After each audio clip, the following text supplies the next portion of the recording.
Hey, this is David Dylan Thomas, and this week we're going to talk about a common thread that kind of goes through all of these different pieces of advice I've been giving you about sort of persuasive techniques. And at the end of the day, it comes back to something that Christina Halverson, the amazing content strategist and confab organizer, once told me in this regard, which is she's found that if your stakeholder doesn't actually feel like they're being heard, none of this matters, right? They actually have to really, you actually have to listen to them. They actually have to feel heard before any of these techniques are going to matter at all. And it's a basic common human dignity thing, right? Like if you don't feel like you're being heard, it doesn't really matter what idea is on the table. Now, in some ways, this can be kind of a frustrating piece of advice because a lot of times the stakeholders we're dealing with are powerful people who are used to getting what they want, used to being heard. So it might feel kind of galling to have to actually sit down and listen to them.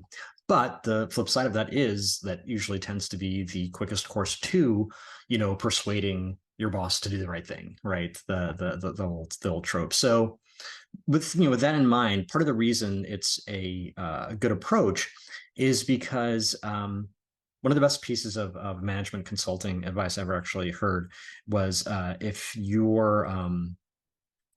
want to make a business case, find out how upper management is compensated, right? And like that's the thing, right? You want to understand what's motivating the person you're talking to.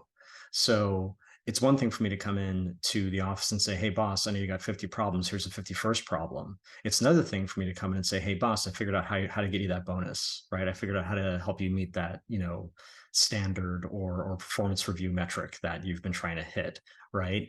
And it helps if it's true, right? Whatever you're angling for should in fact solve that problem, but it's a matter of framing it as solving that problem rather than framing it as, hey, here's a whole new problem you never had that I'm going to now add to you.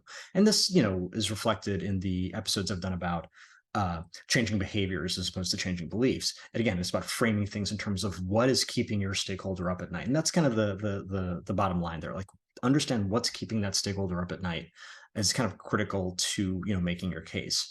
And doing that requires really hearing them, really hearing what's going on, what's sometimes between the lines in terms of what they need. So something to consider, generally speaking, when you're trying out any of these techniques I've been talking about is, do you really understand what is keeping your stakeholder up at night, and have you really been hearing them?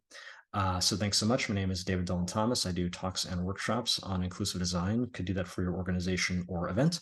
And we will see you next time.